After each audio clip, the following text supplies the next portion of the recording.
vão aprendendo o quanto que Deus é bom. Nunca duvidem. Deus é bom. E Ele é muito bom. Ele sempre nos acolhe. Ele sempre nos escuta. E nunca duvidem disso. Há umas 3 semanas, um jovem de 12 anos teve que ser submetido a 2 cirurgias cardíacas com intervalo de 15 dias. Que foi transferido para nós, vindo do Hospital das Clínicas, uma cirurgia de coração grave. E esse menino operou numa segunda, na terça de manhã, quando eu cheguei no CTI, eu não gostei dele, achei ele muito apagado, desliguei a sedação. Na quarta, ele não reagia. E eu disse para a mãe, algo errado, porque já desligamos a sedação mais de 24 horas e a gente não pode achar. Dentro do CTI, eu não acho. É ou não é? Não posso achar. Então, vou descer com ele para uma tomografia agora, porque a nossa preocupação é se ele fez um AVC, isquêmico, hemorrágico, algo pode ter acontecido na cabecinha dessa criança, e nós temos que ver o que temos para fazer com ela. E eu falei com vocês que eu lido com o SUS, eu tenho a graça de lidar com meus pobres, não é? Os pobres de Deus, e ela sozinha, claro, porque o povo custa estar lá, e custa ter condição de ficar numa pensão ruim lá perto. E ela esfregava as mãozinhas, esfregava as mãos, eu sabia que ela precisava de mais alguma coisa. E eu olhei muito para ela, e a blusa dela tinha uma cruz. Eu olhei para ela e falei assim, a senhora crê em Deus, não crê? Estou vendo uma cruz na sua roupa. Ela falou, creio, doutora. Eu falei, então olha muito para mim agora, olhe para mim. Escuta o que eu vou dizer para a senhora. Jesus é bom, mas Ele é muito bom. Então experimente a bondade do Senhor. Se atreva a crer. Fé é assim, a gente põe o pé e Deus põe o chão. Apenas creia. Então nós vamos descer com ele para a tomografia. A senhora continue em oração. Segure a cruz do seu terço, apenas em oração. Deus é bom. Fizemos a tomografia, o resultado foi normal. Deus é bom. Ele já está acordando e tudo vai passar, porque Deus é bom. Nunca tire isso do seu coração. Deus é muito bom para com todos nós. Eu gostaria, se alguém tiver com a Bíblia, gostaria que vocês pudessem me acompanhar no Evangelho de João.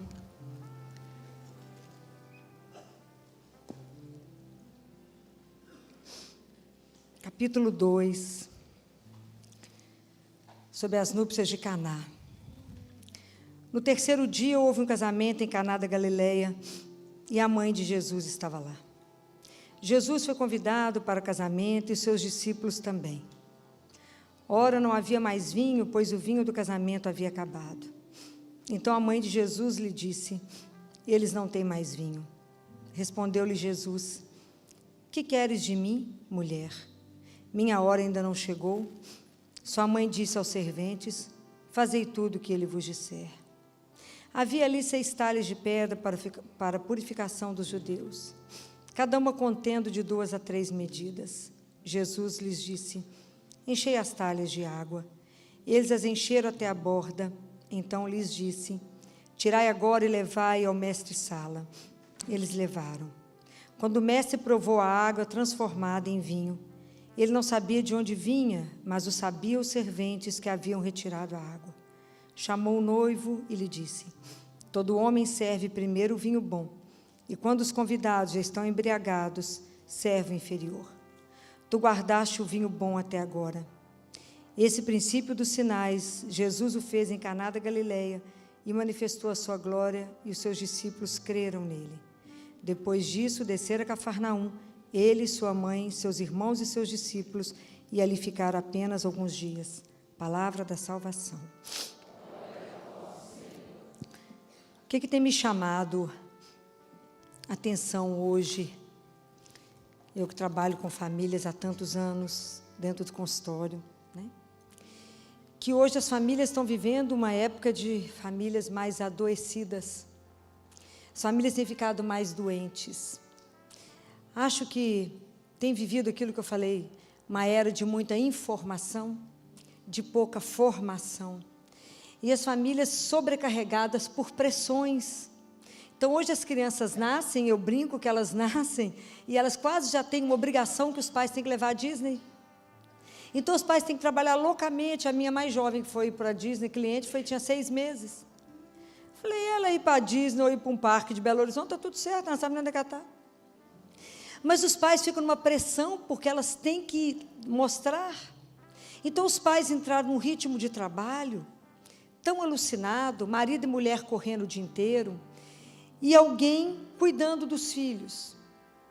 E esses dias entrou uma mãe no consultório, era minha última consulta de uma sexta-feira, já quase 7 da noite, ela de rabo de cavalo, com uma menina de 9 anos de idade.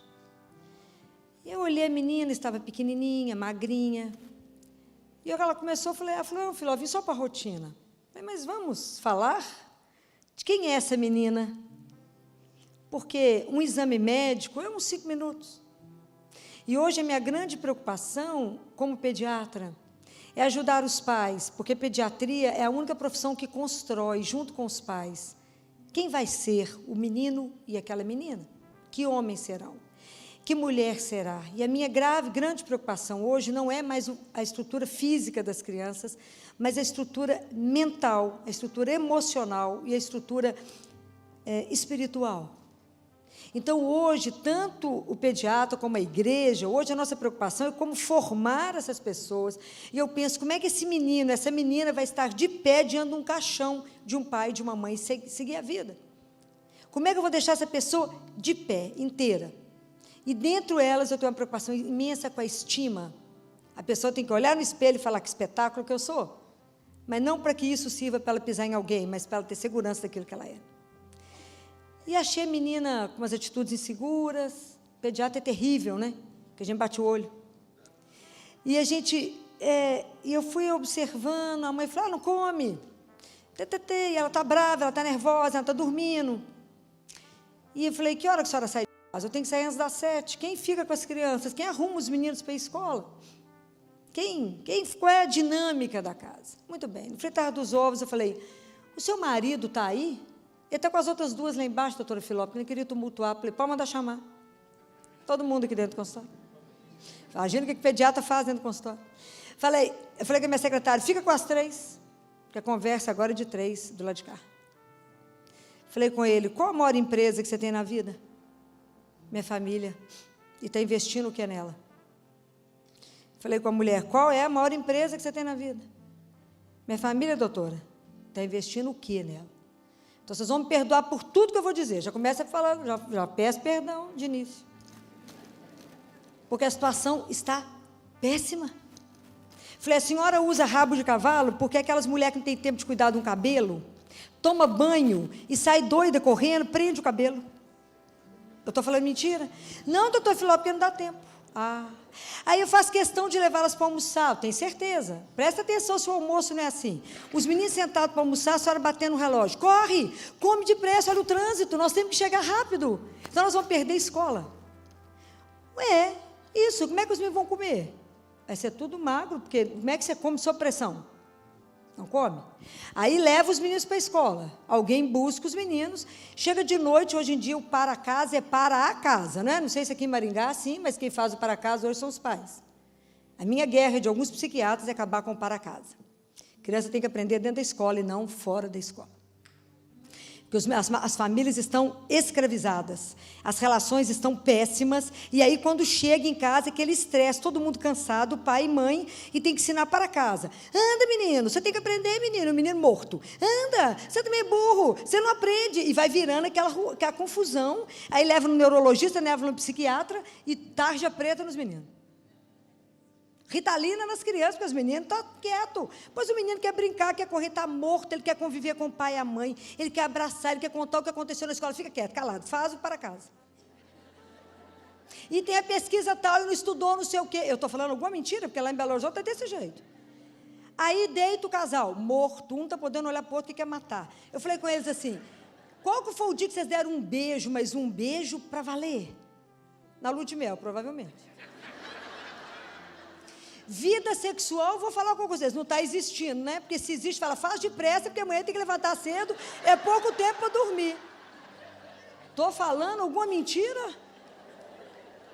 Falei, e outra coisa, na hora que vai, a sensação que eu tenho, falei com eles, que a casa está tão bagunçada, que as roupas não sabem nem onde é que está os armários tudo amontoado, se abrir as portas, cai. Aí um olhou para o outro e falou, doutora Filó, pelo amor de Deus, nós combinamos até de arrumar os armários amanhã, como é que a senhora fala nisso? A senhora está filmando a minha casa. Falei, não, eu estou olhando para vocês e estou vendo que a vida de vocês, o casamento não tem mais vinho. Há muito tempo. Não tem mais vinho. Vocês estão se suportando um ao outro, que até para separar dá muita preguiça, vão levando. É melhor ir levando, que vai ter tanto trem para dividir, larga o trem para lá. Quantas famílias estão vivendo desse jeito? Eles não têm mais vinho. Não é verdade? Não é de chorar?